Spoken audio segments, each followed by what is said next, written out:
কোনো নিয়ম অনুযায়ী গ্রোথকে এইচ কিউ পিবি ইউজি এবং ফোরকে জি এন ভি কিউ লেখা হলে ওই নিয়ম অনুযায়ী বহুকরণকে কী লেখা হবে? আমরা যদি এরকম প্রশ্ন দেখতে পাই তাহলে সবার আগে আমরা কী করব? সবার আগে আমরা আগে কোডগুলোকে ডিকোড করব।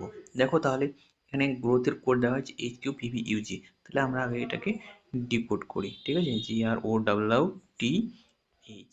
ঠিক আছে, H Q P B U G, এই কোডটাই দেওয়া হয়েছে। দেখো তাহলে এখানে জি হয়েছে এইচ, তার মানে +1, আর হচ্ছে কিউ তার মানে -1। ঠিক আছে, ওপি কিউ আর। ঠিক আছে, তাহলে ওপি তাহলে +1। ঠিক আছে, তাহলে দেখতে পাচ্ছ +1 -1 +1। ঠিক আছে, এই নিয়মটা কি ফ্লো হয়েছে?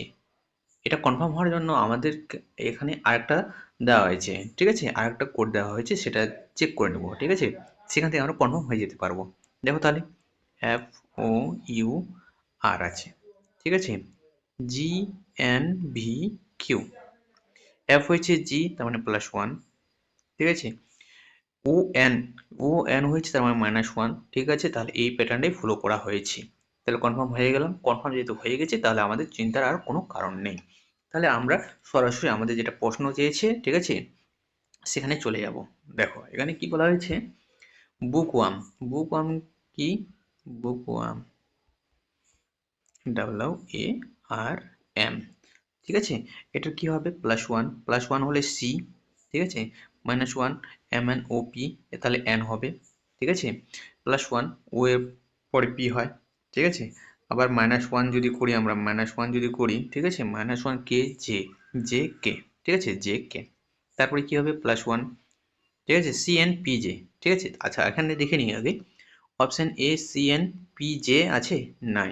ঠিক আছে, তাহলে এটা বাদ পড়ে গেল। সি এন পি জে আছে, ঠিক আছে, এটা থাকতে দিলাম। তারপর সি এন এন জে, ঠিক আছে, এটাও বাদ পড়ে গেল। তাহলে C N P J, C N P J, ঠিক আছে, অপশন বি আর অপশন ডিতে আছে, তাহলে এই দুটাকে আমরা থাকতে দেবো। ঠিক আছে, তারপর দেখবো ডাব্লিউ এর পরে কি হয়। ডাব্লিউ এর পরে এক্স, ডাব্লিউ এর পরে এক্স, সিএন পিজে এক্স এখানে আছে, সিএন পিজে ভি, তাহলে এই অপশনটা বাদ পড়ে গেল। ঠিক আছে, তাহলে আমাদের সঠিক উত্তর কি? সঠিক উত্তর অপশন বি। আমরা এইভাবেই করব। ঠিক আছে, দেখো আমি পুরোটা কিন্তু করলাম না, এখানে পুরোটা কিন্তু করিনি। ঠিক আছে, সামনে চেক করে নিলাম, কনফার্ম হওয়ার জন্য আমরা আবার সেকেন্ড যেটা কোড দেওয়া হয়েছিল সেটাকে চেক করে নিলাম। ঠিক আছে, তারপরে এভাবেই আমরা এখান থেকে অপশনগুলো বাদ দিয়ে আবার করে নিতে পারলাম। ঠিক আছে, তাহলে তোমরা এভাবে পরীক্ষা করবে। এভাবে পরীক্ষা করলে তোমরা অতি সহজে করে নিতে পারবে। ঠিক আছে, তোমরা যদি আরও বিস্তারিত জানতে চাও তাহলে আমাদের এই চ্যানেলটাকে সাবস্ক্রাইব করো আর আমাদের ফুল ভিডিও ক্লাসগুলো দেখতে পারো। ঠিক আছে।